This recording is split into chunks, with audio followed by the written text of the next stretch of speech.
Good morning बच्चों, क्या हाल है। बच्चे आज तक हमने अभी तक किया था ट्रीज में हमने किया ट्री और ट्री की टर्मिनोलॉजीज, उसकी डेफिनेशंस, अलग अलग ट्री क्या होते हैं, बाइनरी ट्री क्या होता है, बाइनरी सर्च ट्री क्या होता है। ठीक है, तो बाइनरी सर्च ट्री के अंदर हमने इंसर्शन और डिलीशन किया, सर्चिंग प्रोसेस किया, तो वहां पर आपका ट्री चैप्टर खत्म हो गया था।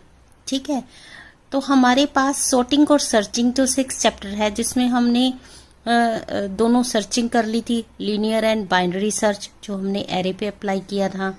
उसके बाद हमने selection sort, insertion sort, bubble sort, ये तीनों सॉर्ट अप्लाई किए थे हमने एरेज के ऊपर। क्विक सॉर्ट हमने किया था स्टैक्स एंड क्यूज के ऊपर। अब हमारे पास है हीप सॉर्ट। हीप सॉर्ट है आपका ट्री स्ट्रक्चर के ऊपर। ठीक है, हीप एक ट्री स्ट्रक्चर है, जैसे बाइनरी सर्च ट्री एक ट्री स्ट्रक्चर है। उसकी एक अपनी एक प्रॉपर्टी होती थी कि उसकी जो पेरेंट नोड है वो लेफ्ट से मैक्सिमम और राइट वाले चाइल्ड से मिनिमम होती थी। ठीक है, राइट वाले चाइल्ड से छोटी होती थी और लेफ्ट वाले चाइल्ड से बड़ी होती थी।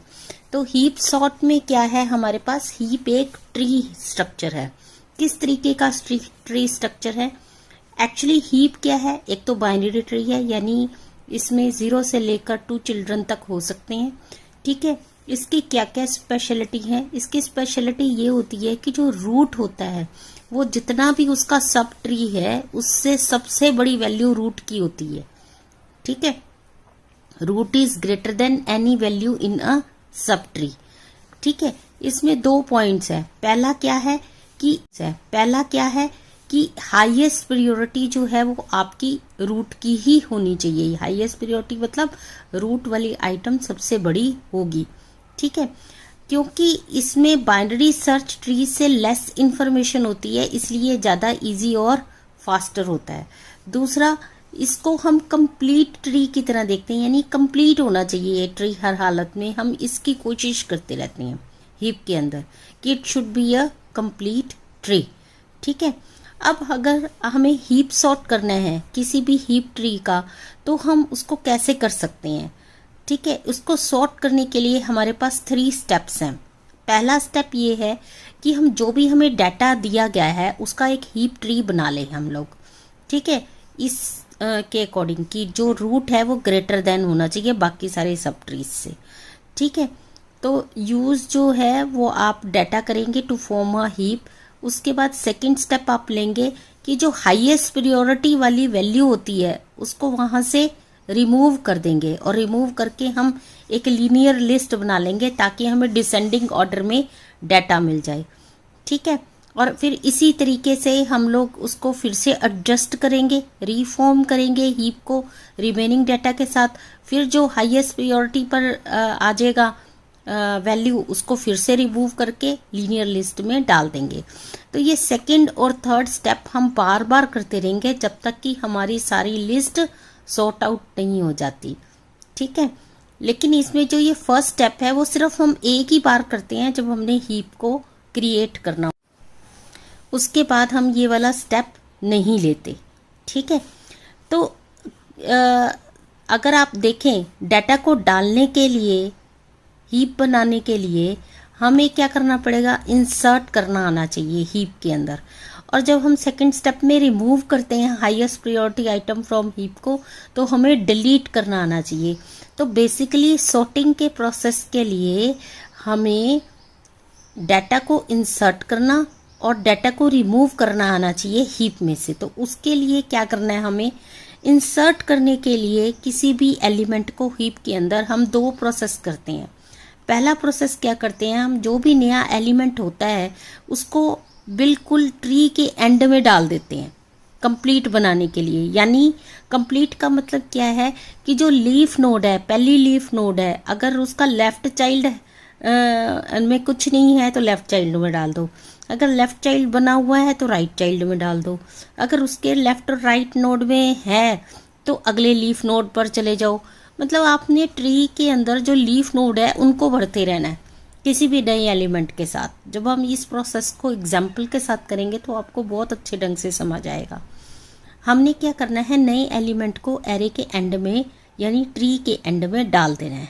उसके बाद हमने शिफ्ट करना है, this is not a shift, this is the shift. ठीक है, हमने शिफ्ट करना है नए एलिमेंट को अप। कैसे हम कंपेयर करेंगे, क्योंकि अभी हीप तो बना नहीं होगा, क्योंकि सबसे छोटा एलिमेंट वो छोटा है या बड़ा है आई डोंट नो, वो नया एलिमेंट एंड में एंड हो गया। जैसे ही वो एंड में ऐड होगा तो आपकी जो हीप प्रॉपर्टी है वो ब्रोकन हो जाएगी, हीप प्रॉपर्टी को फॉलो नहीं करेगा। तो हीप प्रॉपर्टी को बनाए रखने के लिए कि जो रूट एलिमेंट है वो बड़ा होगा, हम उसको शिफ्टिंग करेंगे। शिफ्टिंग कैसे करेंगे, कंपेयर करके। नोड की वैल्यू को पेरेंट की वैल्यू से कंपेयर करते हैं। अगर नोड की वैल्यू छोटी है तो वहीं रहने देते हैं, अगर पेरेंट वैल्यू से बड़ी है तो आपस में क्या कर देंगे, स्वैपिंग कर देंगे। ठीक है, तो वो कहता है सपोज एक हमारे पास एच एक हीप है विद एनी एलिमेंट्स और हम एक आइटम उसके अंदर इंसर्ट करना चाह रहे हैं तो कैसे लगेगा। तो वो कहता है कि जब आप एक ऐड करते हो आइटम जो अभी अभी आपको मिली है हीप में डालने के लिए, वो उसको आप end of the heap hatch डाल दीजिए so that it's still a complete tree, ताकि ये कंप्लीट ट्री बनना शुरू हो जाए। But not necessarily a heap, लेकिन अभी हीप नहीं होगा। क्यों, क्योंकि अभी वो जहाँ डला है वहाँ सिर्फ हमने उसको डालना है, हीप प्रॉपर्टी को वो ब्लॉक कर रहा है। Then adjust them in a heap in the proper place, तब हम उसको हीप बनाने के लिए प्रॉपर प्लेस पर लेके जाएंगे so that finally H becomes heap. देखिए कैसे बनता है हीप, वो मैं आपको बताने जा रही हूँ। ये देखिए, ये मेरे पास एक ट्री स्ट्रक्चर है, ये मेरे पास एक ट्री स्ट्रक्चर है। ठीक है, अब मैंने ये देखिए फिफ्थ, ये जो मैंने जहाँ पर फिंगर रखी है दैट इज़ द 85। हम मैं इस हीप के अंदर 85 को इंसर्ट करना चाह रही हूँ। यहाँ पर आप देख रहे हैं ये पेरेंट नोड 78 सारी नोड से बड़ी है, 75 अपने सब ट्री में सबसे बड़ी है, 71 अपने सब ट्री में सबसे बड़ी है, 68 अपने सब ट्री में सबसे बड़ी है, 63 ये बड़ी है अपने सब ट्री में, 53 अपने सब ट्री में बड़ी है, 73 अपने सब ट्री में बड़ी है, 70 अपने सब ट्री में बड़ा है, 60 अपने सब ट्री में बड़ा है, 65 अपने सब ट्री में बड़ा है। कंप्लीट बाइनरी ट्री का मतलब ये है कि जिनके पास जो लीफ नोड्स हैं, जिनके पास नहीं है अभी कुछ, हम वहां पर सबसे पहली आइटम डाल दें। सपोज कीजिए मेरे पास ये ट्री था, आप 85 को छोड़ दें, अभी 85 नहीं है, अज्यूम करके चलें। इस ट्री को हमने बनाया, ठीक है, उसके बाद हमने 85 को इंसर्ट कर दिया क्योंकि हमने हीप करना है। ठीक है, हीप करने के लिए, सॉर्टिंग करने के लिए हमें इंसर्शन आनी जरूरी है। इंसर्शन के लिए हम वो कहते हैं, मान लीजिए हमने इस ट्री के अंदर 85 को इंसर्ट करना है, तो 85 को हम सबसे एंड में जोड़ देंगे। इसका लेफ्ट चाइल्ड तो था लेकिन राइट चाइल्ड नहीं था, तो हमने राइट चाइल्ड में 85 डाल दिया। ठीक है, अब 85 जो हमने डाला तो ये हीप प्रॉपर्टी को फॉलो नहीं कर रहा, क्योंकि अभी ये ट्री तो बना हुआ है, 85 ऐड होने पर ये हीप नहीं रहा, ब्रोकन हो गया हीप प्रॉपर्टी। अब इसकी हीप प्रॉपर्टी को बनाए रखने के लिए हम शिफ्टिंग करेंगे इसकी पेरेंट नोड के साथ। तो हमने एक पाथ फॉलो कर लिया, ये वाला पाथ है जो जिससे हमने सारा का सारा इसको कंपैरिजन करना है। ये इसकी पेरेंट नोड, ये इसकी पेरेंट नोड, ये इसकी पेरेंट नोड, ये इसकी पेरेंट नोड। तो हमने ये पाथ ले लिया फर्स्ट पास में, 78, 75, 73, 53, 85 ये था मेरे पास। 78, 75, 73, यहाँ 53 था, यहाँ 85 था। 85 को कंपैरिजन किया 53 के साथ तो ये ऊपर आ गया 85, क्योंकि ये इससे बड़ा है। ठीक है, अब फर्स्ट पास में हमारे पास ये आ गया। फिर हम क्या करेंगे, 85 को 73 से कंपेयर करेंगे। 85 73 से बड़ा है, आपस में स्वैपिंग हुई, 85 ऊपर चला गया। सेकंड पास में हम 85 को 75 के साथ कंपेयर करेंगे, 85 ऊपर चला गया, 75 नीचे आ गया। थर्ड पास में हम 85 को 78 के साथ कंपेयर करेंगे, 85 ऊपर चला गया और 78 नीचे आ गया।